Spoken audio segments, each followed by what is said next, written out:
محترم سامعین، میں ایک بات عرض کرنا چاہتا ہوں کہ ایک طرف ہم اسرائیل کے مظالم کے خلاف صدائے احتجاج بلند کر رہے ہیں، لیکن ہماری نگاہ اس دشمن پر بھی ہے جو مسلمانوں کا بہروپ اختیار کر کے جھوٹ موٹ کی شکل بنا کے وہاں پر تل ابیب میں اور حیفا میں اور کبابیر میں اپنے مراکز قائم کر کے وہاں کے مسلمانوں کے خلاف اسرائیل کے لیے جاسوسی کر رہا ہے۔ جو گروہ وہ قادیانی گروہ ہے۔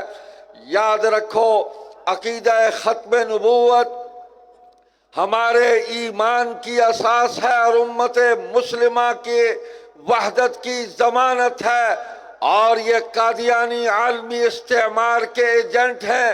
یہ واحد گروہ ہے کہ جن کو یہودیوں نے، صہیونیوں نے مسلمان قرار دے کر مسلمانوں کی اپوزیشن کو وہاں جگہ دی اور ان کے دفاتر قائم کر کے مسلمانوں کو ان کے ذریعے نقصان پہنچایا جا رہا ہے، اور ہیومنٹی فرسٹ کے فلاحی کاموں کی آڑ کے اندر وہاں پر فلسطینیوں کو نقصان پہنچا رہے ہیں۔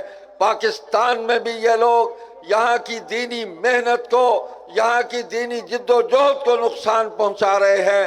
تو جناب عالی، میں آج کے اس اجتماع کی وساطت سے ایک تو یہ مطالبہ کرتا ہوں کہ سعودی عرب، مصر اور پاکستان یہ مل کر ایک ایسا مسلم اتحاد تشکیل دیں جو پوری دنیا کے مسلم ممالک کے حقوق کا تحفظ کرے۔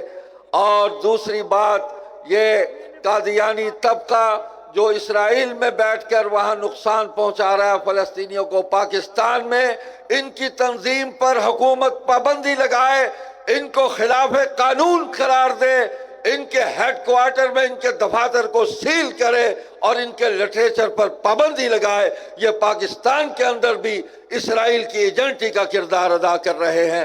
میں مجلس احرار اسلام کی طرف سے مبارکباد پیش کرتا ہوں مرکزی جمعیت اہل حدیث کی قیادت کو، اسٹیج پر موجود تمام دینی اور قومی قیادت کو، کہ انہوں نے اس عظیم الشان کانفرنس کا اہتمام کیا۔ جہاں بھی آواز دی جائے گی انشاءاللہ ہم امت مسلمہ کے دکھ اور درد میں ہم شریک ہوں گے۔ والسلام علیکم ورحمۃ اللہ وبرکاتہ۔